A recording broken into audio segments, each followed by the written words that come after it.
நெல்லையில் தனது வார்டில் எந்தவிதமான பணிகளும் நடைபெறவில்லை என கூறி 7வது வார்டு திமுக பெண் கவுன்சிலர் இந்திராமணி என்பவர் மாநகராட்சி ஆணையரிடம் தனது ராஜினாமா கடிதத்தை அளித்தார். முறைப்படி கவுன்சிலர்கள் தங்களது ராஜினாமா கடிதத்தை மேயரிடம்தான் வழங்க வேண்டும் என்று கூறிய ஆணையாளர் தாக்கரே சுபம் ஞானதேவ் ராவ் 7வது வார்டில் கடந்த ஓராண்டில் 90,47,000 ரூபாய் மதிப்பில் பல்வேறு பணிகள் நடைபெற்றுள்ளதாக தெரிவித்தார்.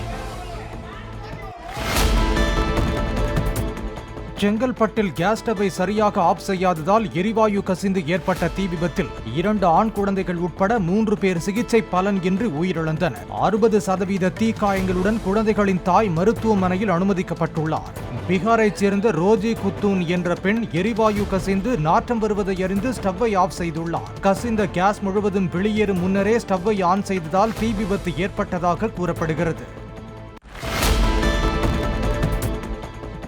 கள்ளக்குறிச்சி முன்னாள் அதிமுக சட்டமன்ற உறுப்பினர் பிரபு, அவரது தந்தை ஐயப்பா, விழுப்புரத்தில் உள்ள பிரபுவின் சகோதரி வசந்தி ஆகியோரின் வீடுகள் என 9 இடங்களில் லஞ்ச ஒழிப்புத்துறையினர் சோதனை மேற்கொண்டனர்.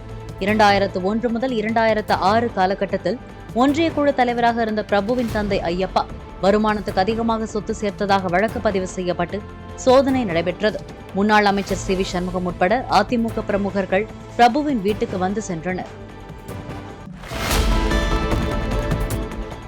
நாடாளுமன்ற தேர்தலை ஒட்டி கோவை மாநகரம், திருப்பூர், நீலகிரி பகுதிகளில் பாதுகாப்பு பணிக்காக 276 துணை ராணுவத்தினர் கேரளாவிலிருந்து ரயில் மூலம் கோவை வந்தடைந்தனர். அவர்களை தேர்தல் பிரிவு போலீசார் வரவேற்ற நிலையில் காவல்துறை பேருந்துகள் மூலம் அவர்களது பணியிடங்களுக்கு அனுப்பி வைக்கப்பட்டனர்.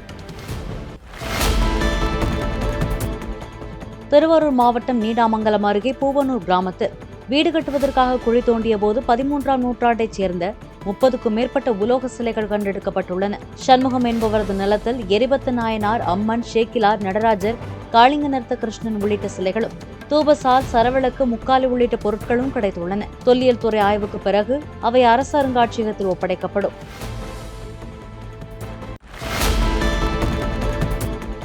வாட்ஸ்அப், ஃபேஸ்புக் உள்ளிட்ட சமூக வலைதளங்களை பயன்படுத்தி அவதூறு செய்திகளை பரப்பும் விஷமிகள் களையெடுக்கப்படுவார்கள் என்று ரவுடிகளுக்கு பெங்களூரு புறநகர எஸ்பி மல்லிகார்ஜுன் பல்டாண்டி எச்சரிக்கை விடுத்தார்.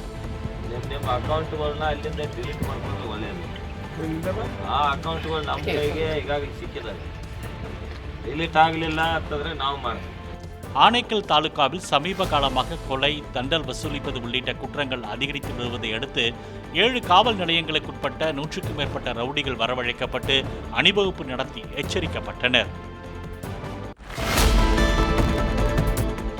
புதுச்சேரியில் சாலை போக்குவரத்து கழகத்திற்கு புதிதாக வாங்கப்பட்ட 38 சொகுசு பேருந்துகளில் 12 பேருந்துகளின் இயக்கத்தை துணைநிலை ஆளுநர் தமிழிசை சவுந்தரராஜன், முதலமைச்சர் ரங்கசாமி ஆகியோர் கொடியசைத்து துவக்கி வைத்தனர். புதுச்சேரியில் உள்ள சுற்றுலா தலங்களுக்கு சுற்றுலா பயணிகள் சென்று வருவதற்காக புதுச்சேரி சைட் சீயிங் என்ற பெயரில் 5 மினி பேருந்துகளின் இயக்கமும் துவக்கி வைக்கப்பட்டது. இன்னைக்கு புதுச்சேரியில அதிகமாக சுற்றுலா பயணிகள் வரும்பொழுது இது மிகவும் பயனுள்ளதாக இருக்கும் என்பதில் நான் முதலில் புதுச்சேரி சாலை போக்குவரத்து துறையை நான் பாராட்டுகிறேன். ஏனென்றால் தொலைதூர பஸ்களுக்கும் ஏற்பாடு செய்திருக்கிறார்கள், இங்கே சுற்றுலா பஸ்களுக்கும் ஏற்பாடு செய்திருக்கிறார்கள். திருவள்ளூர் மாவட்டம் ஆரணி அருகே பங்குனி உத்திர திருவிழாவை ஒட்டி முருக பக்தர்கள் அலகு குத்தியும் காவடி, பால்குடம் சுமந்தும் நேர்த்திக்கடன் செலுத்தினர். 32ஆம் ஆண்டு பங்குனி உத்திர திருவிழாவை முன்னிட்டு அரோகரா முழக்கமிட்டபடி சிறுவாபுரியில் உள்ள பாலசுப்பிரமணிய சுவாமி கோவிலுக்கு பாத யாத்திரையாக சென்றனர்.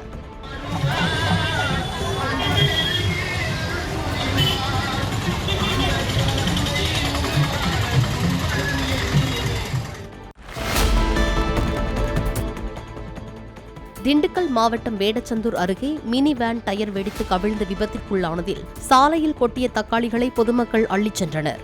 தருமபுரி மாவட்டம் அரூரில் இருந்து 3 டன் தக்காளிகளை ஏற்றிக்கொண்டு சென்ற மினி வேனின் பின்பக்க டயர் கல்வார்பட்டி அருகே வெடித்தது. அப்போது வேன் கவிழ்ந்ததில் அதில் இருந்த தக்காளிகள் சாலையில் கொட்டி சிதறின.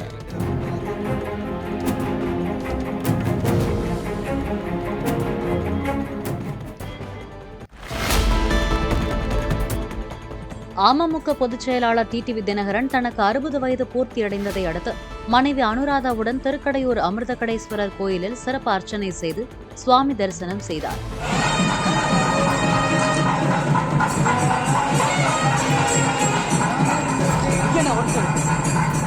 பின்னர் செய்தியாளர்களை சந்தித்த அவர் அரசியல் களத்தில் OPS உடன் இணைந்து செயல்பட உள்ளதாகவும் கூட்டணிக்காக சில கட்சிகளுடன் பேசி வருவதாகவும் கூறினார். எங்களுக்கு ஏற்கனவே குக்கர் சின்னம் இருக்கு. நீங்க ஏதோ வதந்திகளை எல்லாம் வச்சுக்கிட்டு, பொய் செய்திகளை வச்சுக்கிட்டு, யூகங்களை வச்சுக்கிட்டு எங்களை தயவு செய்து கேள்வி கேட்காதீங்க. நானும் திரு OPS அவர்களிடம் வருங்காலத்தில் அரசியல் ரீதியாக இணைந்து செயல்படணும் ஏற்கனவே முடிவெடுத்துட்டோம். கூட்டணிக்காக சில கட்சிகளுடன் பேசிக் கொண்டிருப்பது உண்மை. அதெல்லாம் ஒரு இறுதி வடிவம் எட்டிய பிறகு நாங்கள் உங்களுக்கு தெரிவிக்கிறோம். கோவை மாவட்டத்தில் ஓடும் பவானி ஆறு ஆண்டு தொடக்கத்திலேயே வறண்டு காணப்படுவதால் காரமடை கிழக்கு ஒன்றியத்தில் உள்ள 9 ஊராட்சிகளில் குடிநீர் தட்டுப்பாடு ஏற்படும் நிலை உள்ளது. பில்லூர் அணையில் இருந்து நீர்வரத்து குறைந்ததால் பவானி ஆற்றில் வறட்சி ஏற்பட்டுள்ளது. இதையடுத்து ஆலாங்கொம்பு பகுதியில் ஆய்வு செய்த மேட்டுப்பாளையம் MLA K. செல்வராஜ் புதிதாக துவக்கப்பட்ட திருப்பூர் 3ஆம் குடிநீர் திட்டத்தில் இருந்து காரமடை மக்களுக்கு தண்ணீர் வழங்க கோரிக்கை வைத்தார்.